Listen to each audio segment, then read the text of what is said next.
Welcome back to the channel. I'm here with another video, and today's video we are going to discuss section 54 of Pakistan Penal Code 1860. आज की video में हमने section 54 को discuss करना है, so let's move to the section. Okay, so जो section 54 है Pakistan penal code का, exactly it falls under chapter 3 के अंडर आता है, और इसके अंडर बेसिकली डिस्कशन होती है commutation of sentence of death. ठीक है, कम्यूटेशन मींस टू से कि आप जब तब्दील करते हैं किसी भी सज़ाए मौत को, ठीक है, सज़ाए मौत को जब आप तब्दील करते हैं किसी और सज़ा के साथ, तो उसको हम कहते हैं commutation of sentence of death. Okay, so now we are going to this section line by line, right? So the commutation of sentence of death. In every case in which sentence of death shall have been passed. ये section हमें ये बताता है कि हर उस case के अंदर जिसमें मौत की सज़ा सुना दी जाती है, ठीक है, द फेडरल गवर्नमेंट और the provincial government of the province.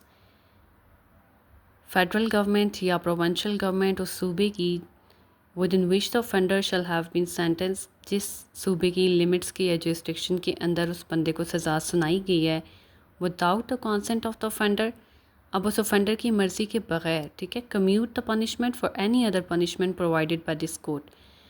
अब फेडरल गवर्नमेंट के पास या फिर प्रोविंशियल गवर्नमेंट के पास कि जिसकी jurisdiction के अंदर उस बंदे को सज़ा सुनाई गई है, उसके पास ये राइट है कि वो उसकी मर्ज़ी के बग़ैर उसकी जो सज़ा है उसको कम करके किसी और पनिशमेंट के साथ बदल दें, ठीक है, और वो पनिशमेंट इसी कोड का हिस्सा होगी जिसके साथ उसको तब्दील किया जाएगा. प्रोवाइडेड दैट, अब इसके अंदर उन्होंने एक प्रोविजो दी है, ठीक है, इसमें आपने इस चीज़ का ख्याल रखना है. In a case in which sentence of death shall have been passed against an offender convicted for an offence of कत्ल. एक ऐसा केस जिसके अंदर एक इंसान को सज़ा हुई और उसको सज़ा इसलिए हुई क्योंकि उसने एक कत्ल कमिट किया, ठीक है. अब उस केस के अंदर उसकी जो सज़ा होगी उसको तब्दील करना है, उसको कम्यूट करना है, तो उस केस के अंदर किस चीज़ को जहन में रखना है या किस चीज़ को आपने कंसिड्रेशन में रखना है. Such sentence shall not be commuted without the consent of the heirs of victim. तो आपने ये चीज़ सामने रखनी है कि जो उस विक्टिम के हेयर्स होंगे, यानी जिसका कत्ल हुआ उसके जो वारिस हैं, उनकी मर्ज़ी के बग़ैर उस मुजरिम की सज़ा को कम्यूट नहीं किया जा सकता, ठीक है. फेडरल गवर्नमेंट और प्रोविंशियल गवर्नमेंट, अगर उन दोनों में से कोई भी उस मुजरिम की सज़ा को कम्यूट करना चाहेंगी तो उनको उसके हेयर्स की परमिशन की ज़रूरत होगी. Without the permission of the heirs of the victim it is not possible.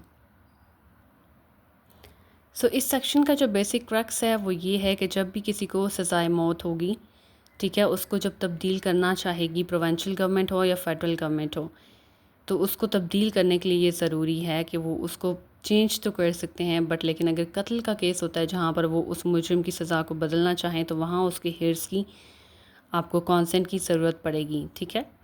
And the second thing, जब भी कोई कम्यूटेशन ऑफ डेथ सेंटेंस होगी तो उस केस के अंदर keep this thing in mind कि आप कम्यूट करके जो भी सज़ा दे रहे हैं वो पहले वाली पनिशमेंट से कम सिवियरिटी रखती होगी, ठीक है. कम्यूटेशन का मतलब ही ये होता है कि आप उसके थ्रेशोल्ड को डिक्रीज़ करें.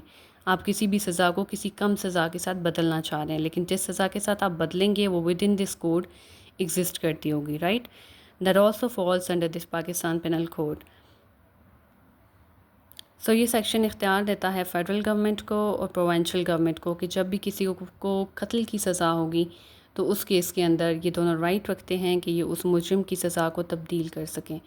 So this was all about section 54 of Pakistan Penal Code 1860, and stay tuned, keep watching.